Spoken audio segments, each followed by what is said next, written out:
Sabrina Carpenter just put out a new single called Please, Please, Please, and I believe it's meant to foreground an album that's been coming out in a couple of months. I really like Sabrina Carpenter. I've been watching her since she was on Girl Meets World, which I watched Girl Meets World on Disney Plus as an adult. I was definitely too old to be watching it when it was actually playing on Disney Plus, but we're around the same age. I've been a fan of her for a really long time. Her song Thumbs, I think, is pretty just phenomenal. So I'm going to react to her new single and music video that just came out last night.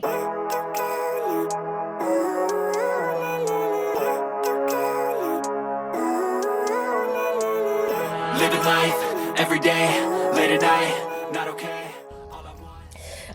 Bear with me, I should have started the screen recorder before I started talking, and made sure to look up. But what's new with you guys? Let me know. I think I want to have like a professional but more casual tone on this channel. Once again, let me know if you found me here from my TikTok, and what topics you want me to talk about. Carpenter! Somebody bailed your ass out. Let's go. Don't hold to your left.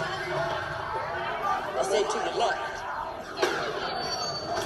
She's such a good actress. Please, please, please, don't bring me the tears when I just did my makeup's all night. Yeah, babe, maybe just stay. Sorry to my neighbors, because I will absolutely be singing Please, Please, Please in the shower for the rest of eternity. Something that I have heard people talk about, like survivors from school shootings talk about, that like they would love it if just this industry in general felt less comfortable having a gun pointed straight at the camera.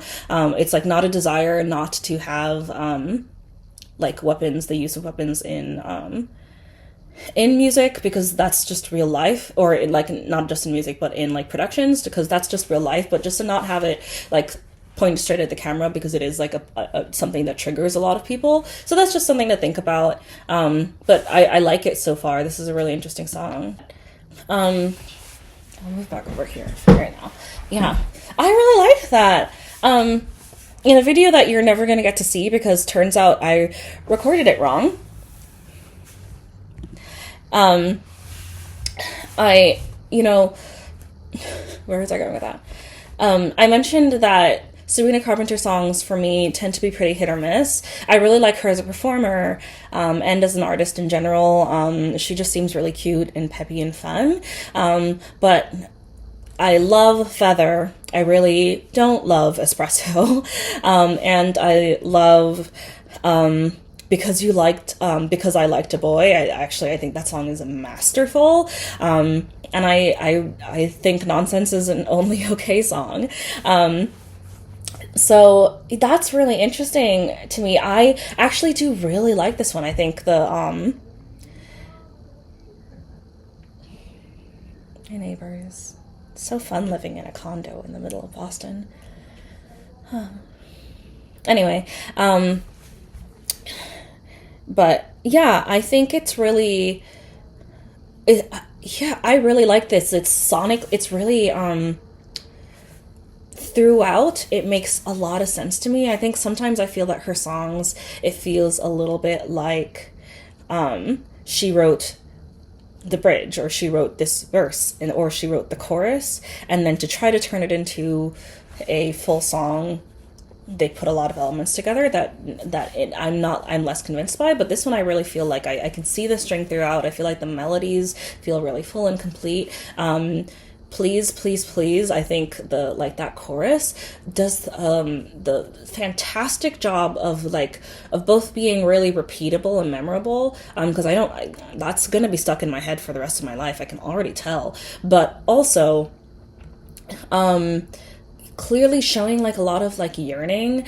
I think you're gonna see this video after my Dua Lipa video. We'll see. I'm not actually 100% sure I remember exactly the order I had scheduled these guys in, but like one of the things I talked about when I reviewed Dua Lipa is that her songs are catchy but not impactful, and this actually feels so impactful.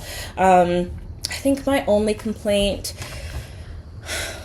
I hate to be gotta put our big girl hats on now, everyone, that like we gotta stop romanticizing relationships like this.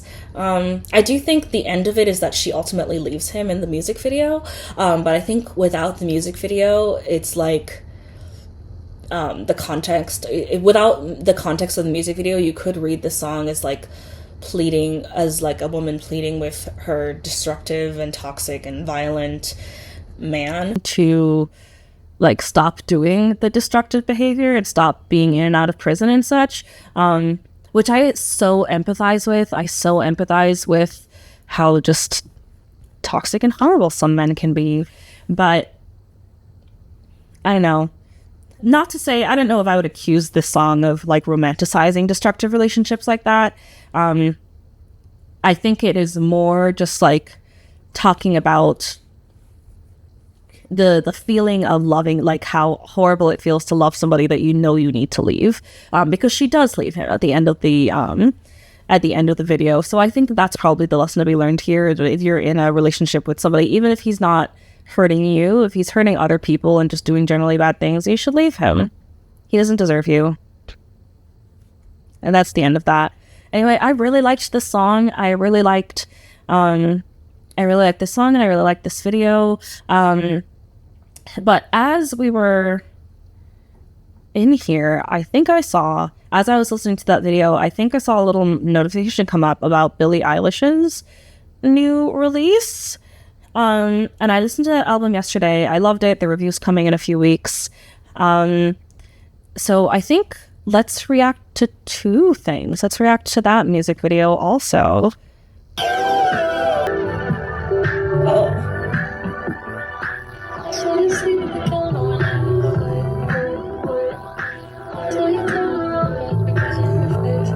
But back to the falsetto, I feel like she and Ariana Grande are some of the only artists that feel as using their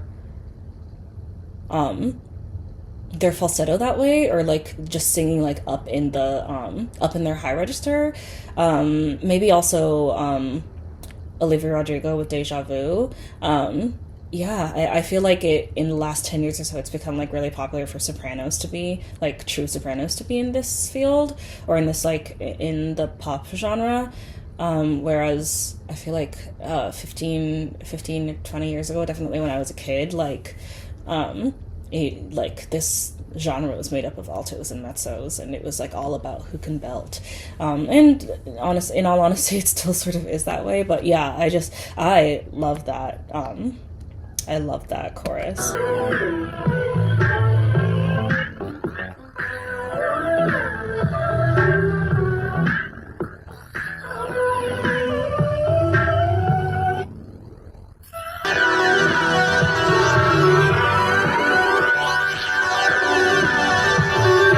Okay, I did like that. I am going to say that I did like that.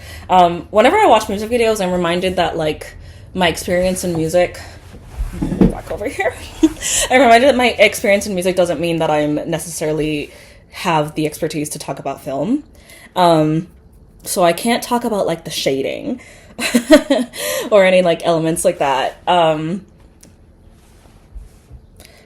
confused mostly. I think I feel the same way about this music video that I did about the Fortnite music video, and that I in general like often feel about like Taylor's music videos, that like you try so hard to make them artistic that there's like layers upon layers and upon layers of metaphor to dig through. It's like sometimes you just need to, like, I don't think things like there's this giant conversation about media literacy and reading comprehension going on TikTok right now, and I think we've long time needed that conversation to happen. But I do also think like sometimes it should not be obvious, but I also think like if I don't know, if it's not 100% clear at the outset, then maybe the layers are too thick, or like if you don't need, if somebody without like a background in film or like a ton of knowledge about about Billie and her relationships or whatever could not make sense of this with a little bit of thought and rewatching, then it is probably a little too niche. So I liked it, but I don't understand it. I don't know what it means. So if you know what it means, please explain it to me. Thank you for being here.